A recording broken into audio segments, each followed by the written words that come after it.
Amém? Vamos ao texto sagrado. Semana passada, eu não sei se vocês se recordam, nós falamos que todos os homens haverão de comparecer perante o tribunal de Cristo. Lembram-se? E o apóstolo Paulo escreve, tratando desse assunto, mostrando que o desejo dele, o desejo ardente do seu coração, era ter o seu corpo transformado, ter o seu corpo mortal, revestido da imortalidade. E dentro desta sequência, porque este assunto é um assunto, de certa forma, que tem muitas implicações, nós vamos continuar hoje, e se Deus assim permitir, nos demais finais de semana, falando exatamente sobre o destino da alma após a morte. Para isso, abra comigo a sua Bíblia, por gentileza. Evangelho segundo o relato do Dr. Lucas, capítulo 16. Faremos a leitura a partir do verso 19. Evangelho segundo o relato de Lucas, capítulo 16, versículo 19.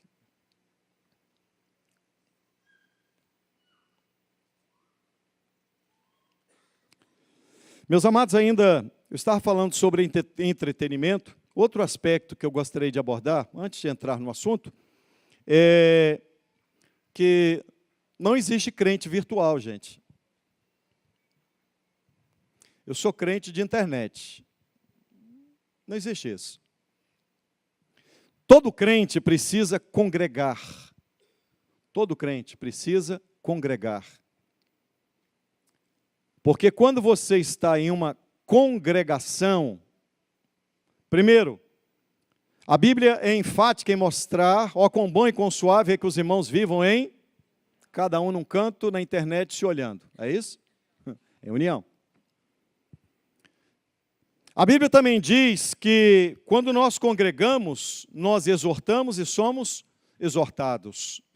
Nós congregamos porque na congregação dos santos nós consolamos e somos consolados. Nós encorajamos pessoas e somos encorajados. É na congregação dos santos que alguém serve a ceia para mim. Eu não posso, como pastor, eu mesmo, tomar a ceia, servir a ceia, orar pela ceia, pregar para mim mesmo.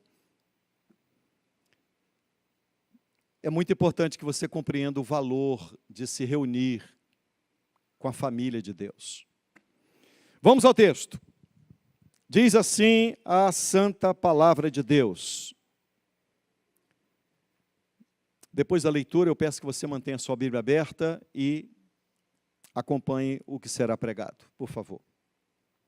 Ora, havia certo homem rico que se vestia de púrpura e de linho finíssimo, e que todos os dias se regalava esplendidamente.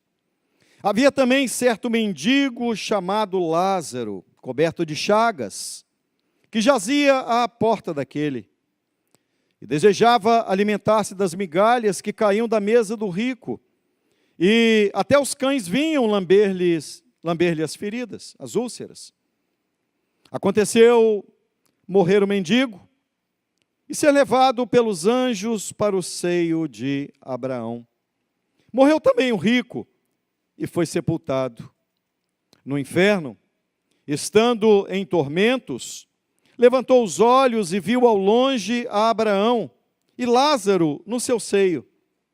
Então, clamando, disse: Pai Abraão, tem misericórdia de mim, e manda a Lázaro que molhe em água a ponta do dedo e me refresque a língua, porque estou atormentado nesta chama.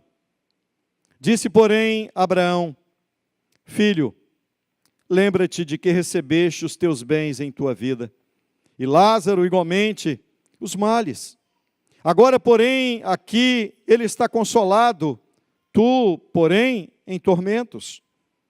E, além de tudo, está posto um grande abismo entre nós e vós, de sorte que os que querem passar daqui para vós outros não podem, nem os de lá passar para nós. Então replicou: Pai, eu te imploro que o mandes à minha casa paterna, porque tenho 5 irmãos, para que lhes dê testemunho, a fim de não virem também para este lugar de tormento. Porém, respondeu Abraão: eles têm a Moisés e os profetas, ouçam-nos. Mas ele insistiu: não, pai Abraão, se alguém dentre os mortos for ter com eles, eles irão se arrepender. Abraão, porém, lhes respondeu: se não ouvem a Moisés e aos profetas, tampouco se deixarão persuadir, ainda que ressuscite alguém dentre os mortos. Amém. Até aí. Meus amados irmãos, esta parábola, ela se distingue de todas as demais parábolas da Bíblia. Esta parábola é a única parábola que descreve a experiência de um incrédulo após a morte. E por esta razão, esta parábola merece uma atenção muito especial da parte de todos nós. O Senhor Jesus, ele descreve a situação de 2 homens. Um sendo muito rico, vivendo de forma esplêndida, vivendo, gozando de tudo aquilo que a riqueza lhe proporcionava. E outro homem muito pobre, paupérrimo, um mendigo. E aquele homem pobre, diz a Bíblia que ele desejava comer as migalhas que caíam da mesa do rico,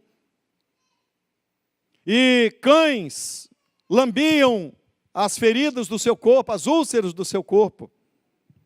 O fato é que esses 2 homens, os 2, tanto o rico quanto o pobre, morreram na parábola citada por Jesus. A questão é que o destino da alma deles foi completamente diferente. Eu lembro a vocês o que está escrito em Eclesiastes capítulo 12, verso 7. Que o homem foi feito do pó, e ao pó essa estrutura vai voltar. Porém, diz a Bíblia, o nosso espírito, a nossa alma, que foi dada por Deus, por sopro de Deus, volta para Deus. O que eu quero dizer-lhes é que o nosso corpo, quando morremos, o túmulo vai receber o corpo de todos os homens, sejam eles crentes ou descrentes, ou incrédulos. A sepultura é o local que abriga o corpo de todos aqueles que morrem. E o que eu quero chamar a vossa atenção é para esses 2 primeiros versículos, é que a primeira lição que você pode tirar, ao contrário do que muitas igrejas se prega, que pobreza é sinal de que Deus não te abençoou, que pobreza é sinal de que você precisa fazer um voto na igreja. Esse tipo de teologia, conhecida hoje como teologia da prosperidade, é o maior engodo, é a maior mentira que é pregada nos púlpitos. E muitas pessoas, elas vão à igreja de posse de pregadores mentirosos, profanos, iníquos, que têm um único objetivo: tirar das pessoas algum valor que eles tenham e oferecer a eles aquilo que a Bíblia não oferece. Jesus nunca disse que aqueles que se convertem serão prósperos e ricos. Ao contrário, Jesus disse: no mundo tereis aflições, mas tende bom ânimo. Jesus nunca prometeu facilidades. Ele prometeu: estarei convosco todos os dias. Mas ele não prometeu facilidades. Ele não prometeu que nós viveríamos aqui de forma a sobejar, de forma a vivermos uma vida regalada, esplendidamente regalada. Ora, queridos irmãos, então, Este tipo de pregação é uma pregação maligna, porque entorpece as pessoas, fazendo-as buscar a Cristo para esta vida. E Paulo diz que se buscamos a Cristo para esta vida, nós somos os mais miseráveis de todos os homens. E o que mais se vê nos púlpitos é um tipo de mensagem triunfalista, um tipo de mensagem que massageia o ego, um tipo de mensagem que acaricia o ego do homem, mas não confronta com uma dura realidade. No mundo teremos aflições. Pobreza não é sinal da ausência da bênção de Deus. Tampouco a riqueza é sinal de que Deus o está fazendo prosperar. Não, nem uma coisa nem outra. Não existe na Bíblia qualquer fundamentação para se afirmar que pobreza é sinal de que Deus não te abençoou. Você tem que fazer alguma coisa. Infelizmente, as pessoas que pregam isso geralmente incentivam a pessoa a ficar mais pobre. Né? Fazem campanha para o camarada só tem um carrinho velho para ele trazer a chave do carro para deixar lá. Ladrões que haverão de ser naquele grande e glorioso dia onde o Senhor Jesus, onde todos haveremos de comparecer perante o tribunal de Cristo. Esses serão envergonhados por terem pregado tanta mentira. Eu quero lembrar-lhes o que está escrito em 1 Coríntios capítulo 1, verso 26. O apóstolo Paulo escreve dizendo que não são muitos os sábios que foram chamados, não são muitos os poderosos, não são muitos os de nobre nascimento, os que são chamados ao Evangelho de Jesus Cristo. Também Jeremias vai dizer, não se glorie o rico nas suas riquezas, mas aquele que se gloriar, glorie-se nisto, em saber, em conhecer e saber que eu sou o Senhor. Qual é a glória da igreja? Conhecer e saber, Deus é o nosso Deus. Deus é o Senhor de toda a glória. Deus é o Senhor de toda a terra. Nisto nos gloriamos. Não nos gloriamos porque temos riquezas. Não devemos fazer isso. A Bíblia não ensina isso. Prosperidade não é sinal de bênção. Riqueza não é a indicação de que a bênção de Deus está estendida. Tampouco a pobreza é uma evidência do desprazer de Deus, em hipótese alguma. Eu quero lembrar-lhes que o rico, nessa parábola contada por Jesus, ele fazia provisão para o corpo, mas não fez provisão para a sua alma. E aqui eu trago à vossa memória uma outra parábola citada por Jesus, de um homem muito rico, e ele não tinha onde colocar os seus haveres, e ele tinha um local onde ele depositava ali os seus haveres, e ele destruiu aquilo e disse, vou fazer algo maior, porque a minha produção neste ano foi maior ainda. E o Senhor disse, naquela noite te pedirão a tua alma, e o que tens preparado para quem será? Se nós entendermos que bênção é riqueza, é sinônimo de riqueza, nós, quem prega isso, caminha para o inferno e leva muitas pessoas para o inferno. Eu quero dizer-lhes, amados irmãos, que os olhos de Deus estão postos sobre todos nós. E à luz da Bíblia, à luz desses dois textos sagrados, dos primeiros versículos que lemos, 19 e 20, eu quero lembrar-lhes que, se você, e chamar a sua atenção para um fato que talvez você não tenha observado. Em todo o tempo, Jesus vai citar que o rico vivia de forma a curtir tudo aquilo que a riqueza lhe proporcionava. Mas a Bíblia não cita o nome do rico. Alguém pode dizer assim, mas pastor, qual é a evidência? Porque alguém pode pensar em, bom, então pobreza é sinal de ser abençoado. Já que o pobre foi levado para o céu, então pobreza, não, em hipótese alguma. Em hipótese alguma. Assim como riqueza não é sinal da bênção de Deus, pobreza também não é. Agora, de que maneira nós sabemos que este homem que era pobre, era crente? Eu vou dizer o motivo. Porque o nome do rico não aparece aqui, mas o nome do pobre aparece. Ele chamava-se Lázaro. Ora, como é que eu posso afirmar isso, pastor? Onde é que o senhor está tirando que então o pobre que chamava-se Lázaro, e pelo fato do nome dele ter sido mencionado, significa então que ele era crente? Sim.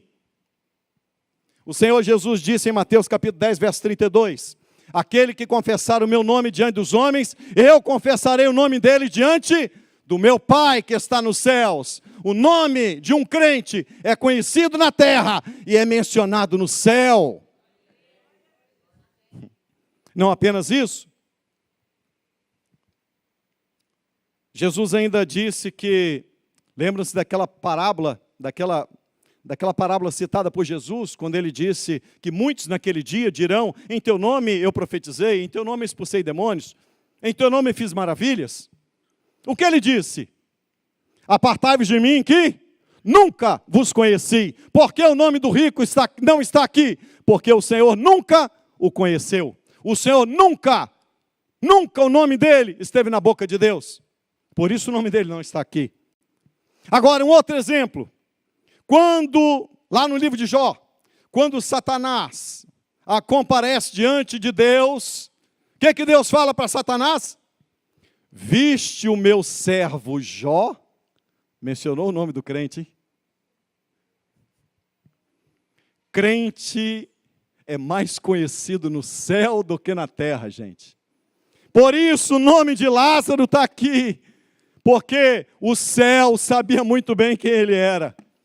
E apesar dele ser crente, ele era mendigo, tinha chagas, feridas pelo corpo.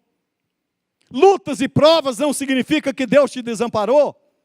Circunstâncias difíceis não significa que a mão de Deus não está encolhida, não está estendida para te abençoar. Deus sabe muito bem como trabalhar com qualquer um de nós. Ele trabalha com cada um de nós de uma maneira singular. E Ele, como sábio, Ele age de forma soberana, com o único propósito, resgatar a nossa alma, para vivermos uma eternidade com Ele. O que eu quero lembrar-lhes, amados irmãos, é que esses primeiros versículos nos traz um ensino glorioso, maravilhoso. Apesar de todas as lutas que você possa estar vivendo como crente, eu posso afirmar a você, o seu nome é pronunciado no céu. O Deus Todo-Poderoso te conhece, sabe quem você é. E as suas lutas não significam que Deus te desamparou. As lutas significam que Deus se utiliza delas, muitas vezes para nos moldar e para nos fazer compreender coisas que não aprenderíamos de outra maneira, se não fosse pelas lutas. Segunda lição, é que a morte chega para todos. A morte não é um privilégio do pobre. A morte chega para o pobre, chega para o rico. A morte chega para quem tem cultura e chega para o indouto. A morte chega independente da cor da sua pele, independente da sua conta bancária, se é positiva ou negativa. A morte chega para todo mundo, gente. Segunda lição. Se as pessoas olhassem para o final de suas vidas, elas não seriam como são. Apesar de todos os homens saberem que a coisa mais certa neste mundo em que vivemos, a coisa mais certa que existe é, está vivo, nasceu, um dia vai morrer. E se as pessoas entendessem que a vida aqui é um conto ligeiro, que tudo passa muito rapidamente, talvez repensariam da forma como agem aqui. Talvez fariam menos planos para esta vida e fariam mais planos para uma vida com Cristo. Não viveriam como rico sou, estou enriquecido, de nada tenho falta. Não viveriam assim. Certamente pensariam que um dia tudo isso vai acabar. Todos deveriam pensar que esse pode ser o seu último dia. Nós nunca sabemos quando vai ser, gente. Nós não sabemos quando daremos o último suspiro. A nossa vida é menos do que o fogo de uma vela. A hora que o Todo-Poderoso quiser, ele com a ponta dos dedos apaga a vela, como eu faço. E o que você fez? O que você preparou? Para quem foi? Você viveu esta vida apenas interessado nos valores terrenos, ou você viveu para Cristo? Oh, amados irmãos, todos deveriam saber que o nosso último dia aqui na terra vai chegar. E contra a arrogância, contra a soberba, contra o orgulho, contra a inveja, contra o descontentamento, contra a murmuração, contra a autossuficiência, eu conheço um antídoto: a certeza de que a morte te espera. Se você pensasse que a morte te espera, se muitos arrogantes, prepotentes, soberbos pensassem que ele vai ser comido de minhoca igual qualquer outra pessoa, ele não seria tão nariz em pé como é. Ele não pisaria tanto nas pessoas quanto pisa. Essa lição é gloriosa. Essa lição é maravilhosa. O existencialista, ele pensa o seguinte: morreu, acaba tudo. Não acaba não. Depois do corpo perecer, tem prestação de contas. Este antídoto é o melhor que existe, gente. O dia que você achar que você está muito bom de cela, né? Pisando nas alturas, tamanco alto, pensa que a morte te espera. Vai baixar a bola logo, logo. Ah, quanta arrogância. E a sepultura vai levar todo mundo. Não vai sobrar ninguém. Não tem dinheiro que faça você prolongar os dias, quando aquele que tem a chave da morte disser, é agora, vem cá. É hoje. Você já viu o que é a morte? Tem gente que está andando na rua. Outro dia eu vi uma cena assim. O Zé estava andando na rua, soltou o pneu de um caminhão, bateu na cabeça do cara. Você diz, meu Deus, como é que pode um negócio desse? A minha Bíblia diz que Jesus Cristo tem a chave da morte. A hora que ele coloca a chave, diz, vem cá. Não tem jeito. Você pode ter dinheiro, você pode ter fama, você pode ser poderoso, você pode se achar o que for, você pode ter título de doutor, mas você vai. Não tem dinheiro que vai segurar você aqui na terra. Oh, amados irmãos, o que eu quero dizer-lhes é que morreu o mendigo e findou-se todas as suas necessidades físicas. Morreu o rico e findou-se todos os seus deleites. Tudo passa. Essa vida, tudo passa. Nada permanece para sempre, gente. Se nada aqui permanece para sempre, por que se valoriza tanto esta vida? Dentro de você existe uma alma. Nós não somos, disse semana passada, reitero, nós não somos um corpo, não somos uma alma, somos uma alma que tem um corpo. Ok? Você é uma alma que tem um corpo. Eu disse semana passada e reitero aqui, eu vi um pregador dizendo o seguinte, não, nós não somos uma alma que tem um corpo, nós somos um corpo que tem uma alma. Eu provo que não é.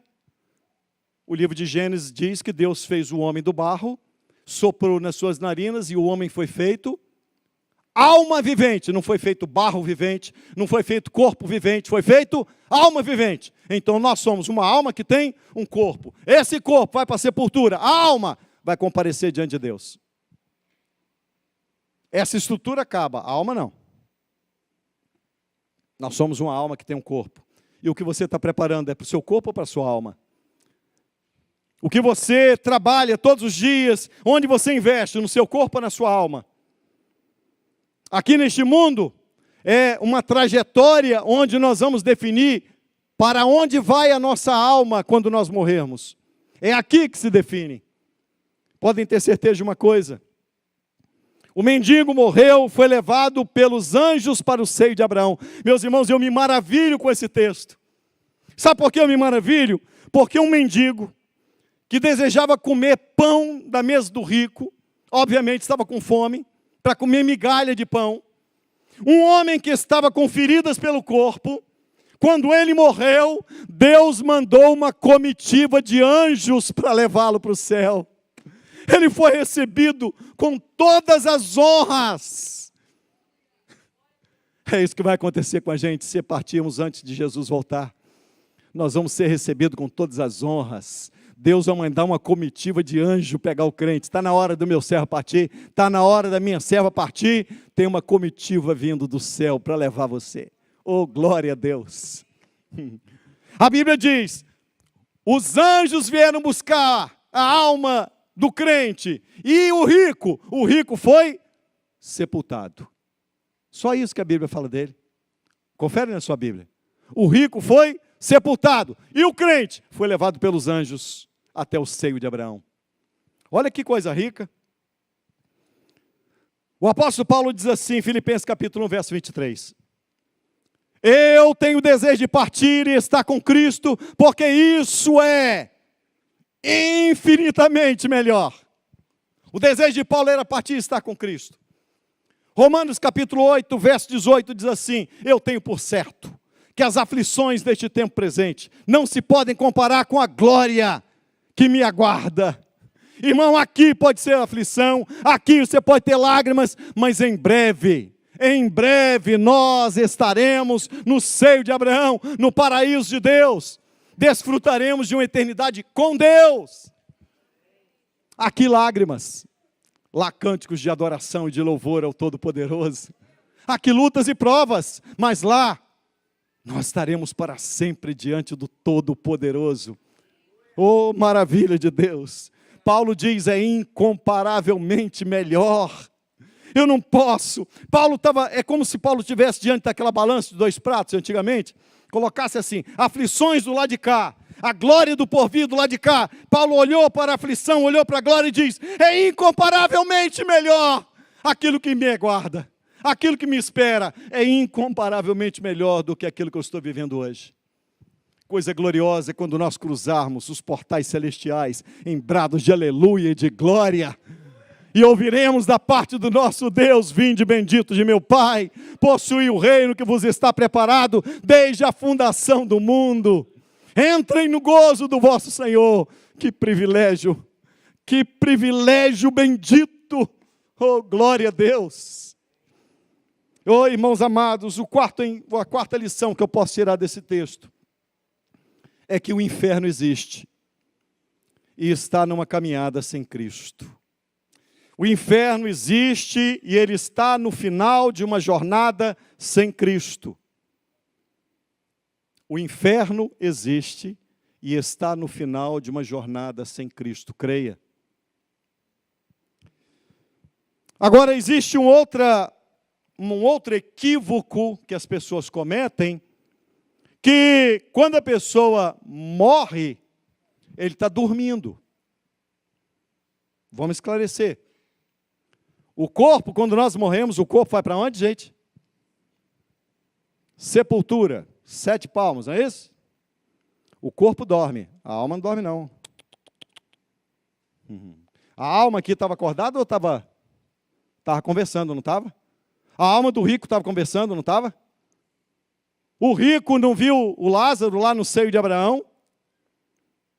Obviamente, quando o rico diz assim, manda Lázaro molhar a ponta do dedo na água e colocar na minha língua, olha, é porque Lázaro estava se movimentando. Lá não tá.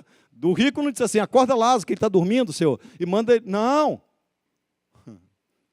Então, presta atenção nisso. O rico que foi para o Hades, vou explicar depois. O rico, diz a Bíblia que ele falava, ele ouvia, ele viu Lázaro, e ele sentia. O fogo estava ardendo lá. Ok? Então, morreu, o corpo vai para sepultura, a alma. 2 destinos. Seio de Abraão, ou também chamado de paraíso, ou então Hades. Vamos explicar. Está desmistificado isso, que a alma está dormindo? Está no soninho? Né? Não, a alma não está no sono. A Bíblia não diz isso. A Bíblia diz que a alma do rico conversava. E outra coisa, sabe, pastor? Pastor Diego, a alma do rico até orar, orou. Oi, orou no inferno? Orou. Pediu assim, Deus, Abraão, manda Lázaro aqui, faz Lázaro ressuscitar, Deus. E manda eles lá testemunhar. Eu tenho 5 irmãos que caminham do mesmo jeito que eu caminho aqui. Todo errado. Todos os erros que eu cometi lá, os meus irmãos cometem lá na terra. Manda Lázaro voltar lá, ressurreto, e testemunhar para eles. Ora, até orar, Lázaro orou, filho. Só tem uma coisa. Aqui você ora e Deus te ouve. Lá você ora e Deus não pode mais te atender. Porque o destino está selado. É nessa trajetória que o seu destino vai estar selado. Hoje você tem a opção, a oportunidade de aceitar Cristo como seu Salvador e dar um destino à sua alma, o paraíso de Deus. Ou você pode rejeitar, não se arrepender dos seus pecados e saber que um destino certo é o inferno te aguarda. Não há outra forma, não há outro lugar. Os sentidos de quem morre estão todos preservados. Quem acha que morreu, acabou, não acabou não. Outra coisa que explicamos semana passada, e reitero agora, morreu, vai para o purgatório. Eu disse semana passada e repito. O donatário da capitania do Estado do Espírito Santo, Vasco Fernandes Coutinho, está lá até hoje. Eles tentam tirar ele de lá, não conseguem. No tal do purgatório. Irmão, não tem purgatório. Morreu, está com Cristo. Morreu no Senhor, você está com Cristo. Morreu fora do Senhor, você está no Hades. Agora, vamos explicar direitinho.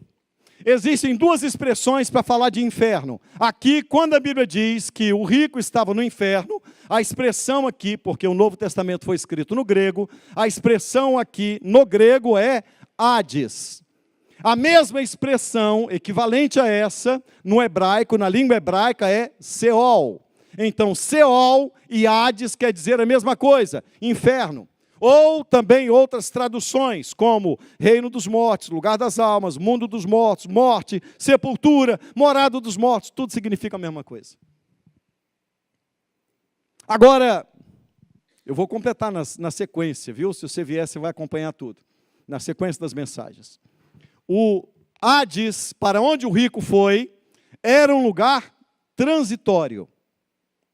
Ok? Isso aí eu explico depois. O lugar final para a alma não é o Hades. O Hades é você morreu em Cristo, seio de Abraão ou paraíso de Deus. Morreu fora de Cristo, Hades. Inferno. Tá bom? Mas não é o lugar final, pastor? Não, não é. Prova que não é o lugar final, pastor. Apocalipse capítulo 20, verso 14 diz que será lançado no lago de fogo e enxofre, o inferno e a morte. Então até o inferno vai entrar no lago de fogo e enxofre. Aquele lago de fogo e enxofre é chamado de Geena. Quem vai inaugurar o inferno? O inferno mesmo, o Geena ainda não foi inaugurado. Apocalipse capítulo 20, verso 10 diz que o Geena vai ser inaugurado quando a besta, o falso profeta e Satanás vai ser lançado no lago de fogo e enxofre. Ali vai ser inaugurado o dano da segunda morte para todo sempre. A Bíblia diz que ali o fogo não apaga e o verme come. Não tem acordo mais. Depois eu explico um pouquinho mais sobre Hades e Geena, tá bom? O fato é que é importante para nós conhecermos que a certeza do castigo vindouro para os ímpios é uma verdade absoluta. Assim como a certeza de que novos céus e nova terra nos aguarda. Amém, irmão?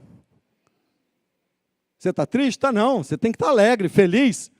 Te aguarda o dia glorioso em que novo céu e nova terra, em que habita a justiça.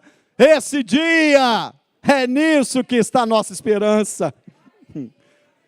Existe inferno? Existe para todos aqueles que não se arrependeram, mas existe o céu para todos os crentes, salvos pelo sangue de Jesus, resgatados pelo alto preço pago naquela cruz. Existe uma ira vindoura, é verdade? Para todos aqueles que não obedecem o evangelho de Cristo, mas somos salvos pela graça, e essa oportunidade nos é oferecida hoje. A Bíblia diz: se hoje ouvides a sua voz, não endureçais o vosso coração. A palavra de Deus está sendo pregada e o Espírito Santo está operando dentro de você agora. Se você ouvir essa voz, não endureça o coração, se renda a Cristo, abrace Cristo, se derrame na presença dEle e diga: eu te aceito, eu quero a minha vida em Ti, eu quero viver para o Senhor, para a Tua glória. Agora você percebe o que é o Hades? Antessala do sofrimento já é um negócio terrível, hein? A Bíblia diz assim: manda Lázaro, olha o pedido olha a oração que o rico fez. Manda Lázaro que molhe a ponta do dedo, me refresque a língua, porque estou atormentado nesta chama. Irmãos, eu quero parar aqui para dizer uma coisa para vocês. Eu não conheço texto mais aterrorizante do que esse.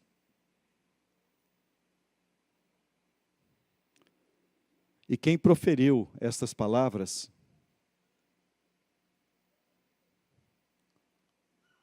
é aquele que é a própria misericórdia. Quem proferiu essas palavras é rico em misericórdia. Mas quem é rico em misericórdia diz: o inferno existe e está no final de uma jornada sem Cristo. Eu não sei se você conhece algum texto mais aterrorizante do que este. É assustador. Você imagina aquela cena do rico em chamas, pedindo: molhe a ponta do dedo e passa água na minha língua para me refrescar. Que aflição. Enquanto isso, a Bíblia diz que Lázaro estava no seio de Abraão. Primeira carta aos Coríntios, capítulo 12, verso 2, vai dizer que Paulo foi arrebatado até o terceiro céu. Presta atenção para você compreender isso. 1 Coríntios 12, 2, Paulo foi arrebatado até o terceiro céu. 1 Coríntios 12, 4, Paulo chama terceiro céu de paraíso. Então, terceiro céu, paraíso, seio de Abraão, é uma coisa só. O que eu quero dizer a você é que Jesus disse àquele ladrão na cruz, quando ele se volta para o Senhor e abre o seu coração, Jesus disse: hoje mesmo estarás comigo no paraíso. O paraíso nos aguarda se morrermos antes. Se não, quando Cristo vier em glória, a Bíblia diz na carta aos Tessalonicenses, que ficará para outra mensagem, que Jesus trará a alma daqueles que morreram em Cristo. E aí eu não prossigo para vocês verem na próxima e saberem como é que acontece. Não tem purgatório, não tem burocracia, a igreja está debaixo da graça de Deus, Jesus já pagou a nossa dívida, somos perdoados, o nosso nome está no livro da vida e temos uma certeza: o céu é o nosso lugar. Estamos justificados. Estamos justificados. E havia um grande abismo, eu quero encerrar mostrando isso. Havia um grande abismo entre o rico e Lázaro. Quem estava de um lado não podia passar para o outro. Então esse negócio de orar, rezar, acender vela, para quem está, não adianta não, filho. Não sai de lá, de jeito nenhum. Se Vasco Fernandes Coutinho está no ar, já era. Pode acender vela, pode fazer o que for, pode andar Vila Velha inteira, rasgar o joelho de tanto... Não tem jeito.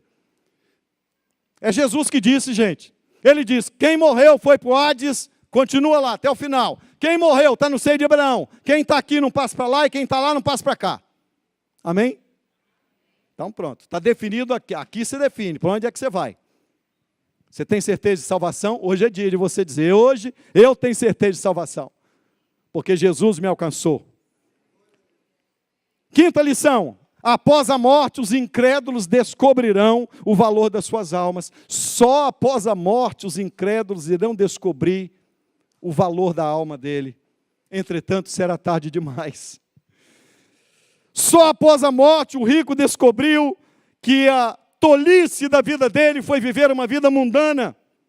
Ele percebeu que toda aquela riqueza que ele tinha, que ele vivia de forma a abusar de tudo que tinha, ele trocou tudo aquilo por uma eternidade sem Deus. Assim como Esaú trocou um prato de lentilhas pela bênção de Deus. Eu quero dizer a você, persuadir a você: não troque a bênção de Deus por nada. Não troque Jesus por nada. Não troque Jesus por nenhum prazer. Não troque Jesus por nada. Ele é o bem mais precioso que você pode ter. E hoje eu quero persuadir você a se entregar a Ele, a confessar o nome dEle. O rico desejava que Deus ressuscitasse Lázaro para pregar aos seus 5 irmãos que estavam lá.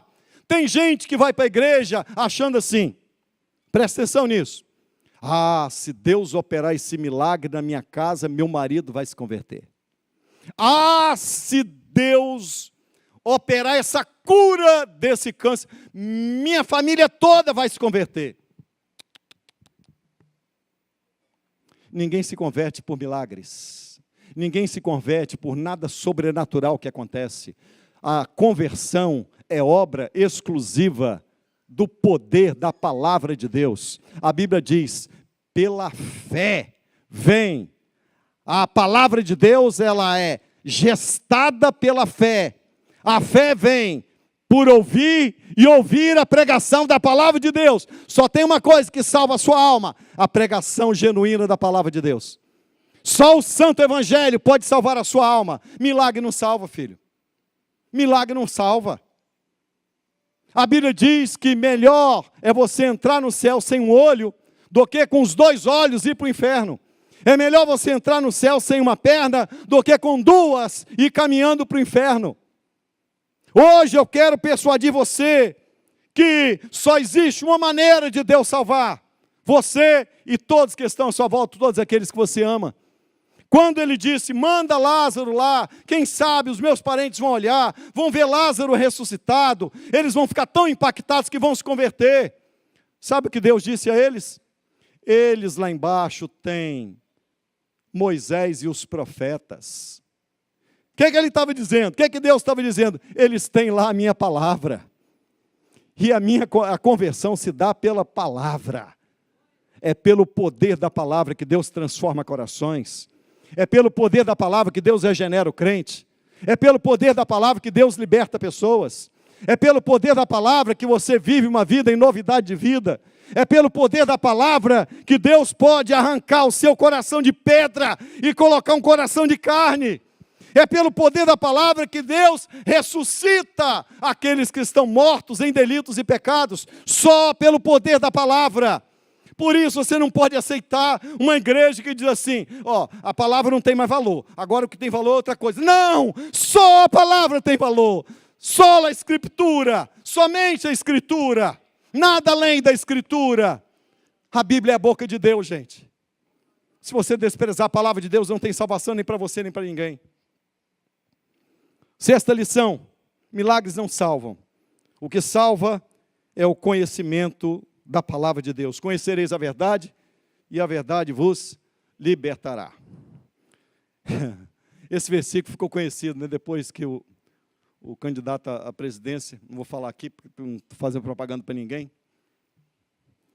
né? Citou tanto isso, eu espero que a verdade liberte ele também, leve ele para o céu. Né? Que a verdade não é só para libertar para essa vida aqui não, viu? A verdade é para libertar a sua alma dos grilhões do pecado e te levar para o céu. Não adianta você ter uma vida aqui, né? Ah, você é reto, cumpro com os meus deveres. Sim, mas se você não aceitar Jesus, você vai cumprindo com os deveres, você vai para o inferno.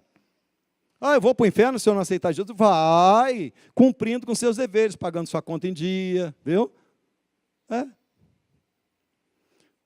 Salvação é pela graça.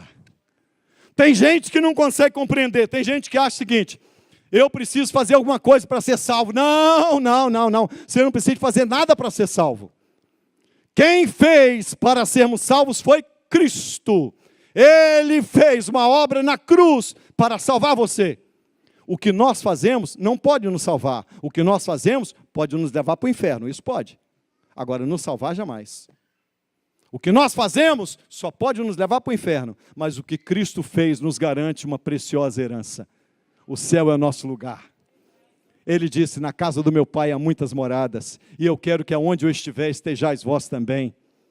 Se não fosse assim, disse Jesus, eu vou-lhe teria dito, vou preparar-vos lugar, e se eu for preparar lugar, virei outra vez, para vos levar para mim mesmo, porque eu quero, é o desejo dele, que aonde eu estiver, estejais vós também. Que esperança maravilhosa, queridos irmãos.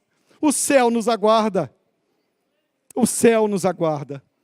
Uma outra verdade desse texto é que ninguém que morreu pode voltar à terra. Ninguém volta aqui. Morto não reaparece. Quem aparece? Quem aparece é o pai da mentira, que vai dizer que o morto apareceu. Não aparece? Não, aí Jesus está dizendo, quem está de um lado não passa para o outro. Não tem jeito. A Escritura contém tudo que precisamos para ser salvos, para sermos salvos. Não há necessidade de novas revelações, não há necessidade de algo sobrenatural acontecer, porque o que de mais sobrenatural aconteceu foi o Filho de Deus amar você e morrer naquela cruz para salvar você. E encerrando, eu quero persuadir você a uma coisa, presta atenção nisso que eu vou falar. Não desperdice a sua vida, busque a Cristo hoje. Olhe para Jesus agora, e encontre em Jesus, e no sofrimento dele naquela cruz, o ápice da bendita glória da sua graça.